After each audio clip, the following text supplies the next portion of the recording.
Tá, e aí uma outra pergunta. Por exemplo, a gente tem no Brasil a taxa de juros, que é a taxa Selic. Quanto mais ela sobe, mais fica caro o cartão de crédito, empréstimo, financiamento e tal. Só que os investimentos de renda fixa tendem a render mais e a renda variável começa a perder um pouco. Por que a renda variável cai, né? O custo de capital para as empresas que querem pegar um financiamento, a Selic vai estar mais cara, então fica ruim. E o governo, ele quer que a taxa de juros seja baixíssima. Né? Por quê? Porque quanto menor a taxa, mais consumo da população.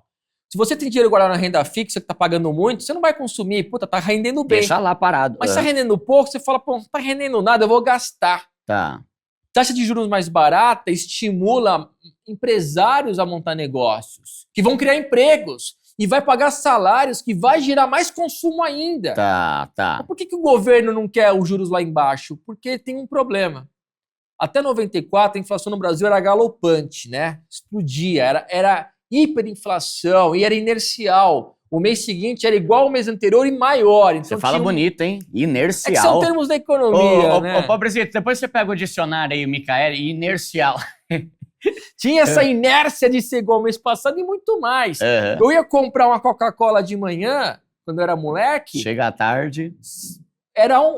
Fosse R$1 lá, né? Era cruzeiro, cruzado novo. Eu ia comprar uma Coca-Cola, faltou 10 centavos. O que aconteceu? Eu ia buscar em casa os 10 centavos. Chegava no mercado, já não era mais 10 centavos. Loucura, né? Já era o dobro do preço, né? E para o pobre, no passado, que não tinha muito acesso a banco, o banco digital nem existia na época, ele ganhava o salário e o dinheiro ficava no colchão.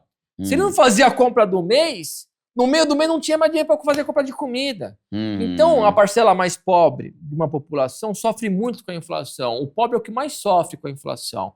Então, o governo tem uma responsabilidade da inflação continuar próximo da meta, perto de 3%, no máximo 4%. Se a inflação começa a pressionar, o governo não pode deixar o negócio explodir. Você viu o que aconteceu na Argentina. Então, inflação. Qual é a ferramenta que o governo tem para controlar a inflação? Ele podia controlar os gastos do governo, mas isso é difícil, né? Está sempre aumentando os gastos, né? E tentando aumentar a tributação. Mas se ele sobe os juros, ele controla o consumo da população. A galera para de comprar. Só que aí vai ter menos empresas sendo abertas, até algumas sendo fechadas, porque os juros altos atrapalham. Se você vai montar uma empresa que vai te gerar uma taxa de retorno, que chama TIR, taxa interna de retorno, de 10%, mas a Selic está em 11%, para que você vai assumir risco de montar uma empresa, ter processo trabalhista, ter qualquer outra chance de dar errado à tua empresa, se você vai ganhar uma Selic mais? Então você vai deixar na Selic. Então, para uma economia, é ruim uma Selic elevada. E aí a Bolsa segue isso. Porque uma Magalu, uma varejista, não vai ter tanto consumo. Selic alta atrapalha muito essas empresas. Mas é interessante, né? Porque aí a gente... Peraí, deixa eu só... Ô, pobrezinho, chegou a hora da xepa? Chegou sim, Ni. Tá, então vamos fazer esse uma pausa aí. Eu tenho mais pergunta. Não tem pausa não. Vai comer falando aqui. Que aqui é pobre show.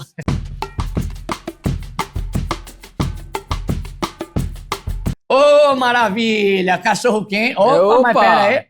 Esse é sem salsinha, esse é o teu. Esse aí não tem cadáver, não. Não tinha muito dinheiro, Dudu. Tava sem dinheiro, né? Falou, vem um sem salsicha pra dar o dinheiro, mas tá né? bom, hein? Ó, purê, maionese. Ô, mano. Ô, gostei. Espero que goste aí. Eu adorava hot dog. Hot dog de salada. Aí uma vez eu fui pedir um x-salada e falei, olha, tem hambúrguer vegetariano que hoje tá na moda e são ótimos, né? Tem várias opções aí no mercado que você até confunde. Aí o policial falou, não tem, mas vai. Eu falei, faz sem hambúrguer. Aí veio sem queijo. Eu falei, pô, mas também não. Precisa zoar o barraco, pô, né? meu. Obrigado. Esse suco aí. Mano, a minha dúvida é a seguinte. E tem duas partes ainda que eu quero falar com relação a esse negócio de juros, né? Se quando a taxa de juros está alta, os investimentos de renda fixa ficam interessantes. 10, 11, 12.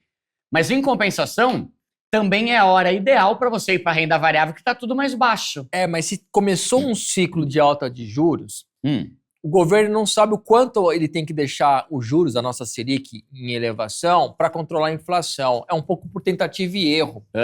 E essa alta não é de repente. Então, as reuniões do Copom, elas são feitas em doses homeopáticas. Tá. Então vai subir entre 0,25 a meio por 1, 2, 5, 10 vezes. Uhum. E às vezes vai ficar subindo por 1, 2, 3 anos. E nesses ciclos de alta dos juros, essas ações vão continuar caindo. Então não é porque subiu os juros que já é hora de entrar na bolsa. É hora de você acompanhar a inflação, e aí o governo usa como índice de inflação para ter a meta, usa o IPCA, que é o índice de preços ao consumidor amplo, porque o IGPM é muito volátil, né? Se usa para aluguel.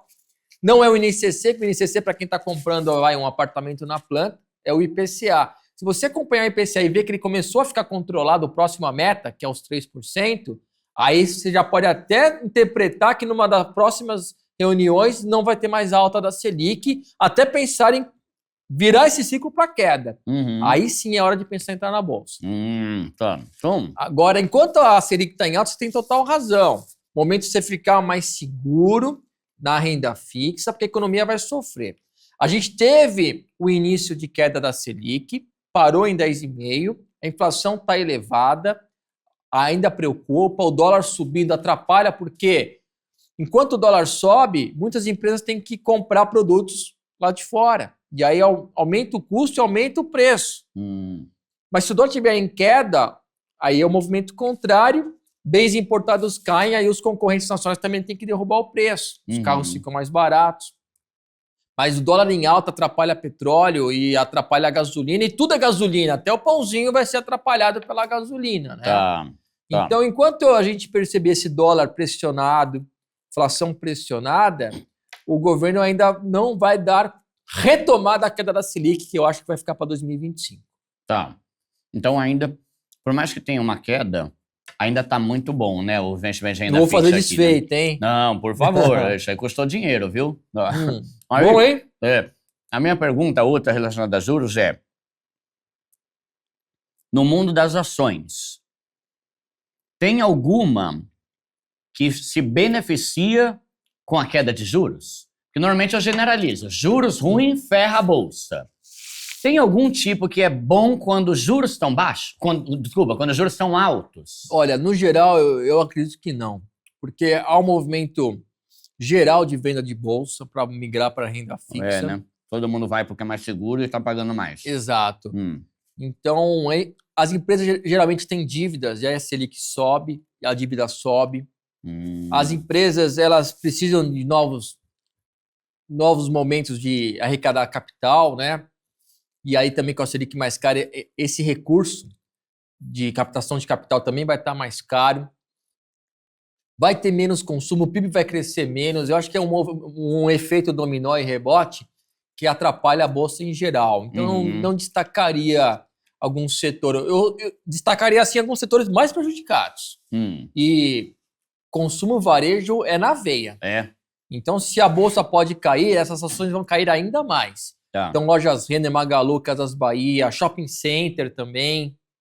Então, é hora de fugir da bolsa e fugir ainda mais de alguns setores. Mas shopping center, no caso, você fala de fundos imobiliários, né? Não, tem próprios... Tem ação de shopping Tem, center? a gente, BR Malls, tinha Multiplan, Iguatemi também tem capital na bolsa. É mesmo? Não sabia, não. Tem. Tá.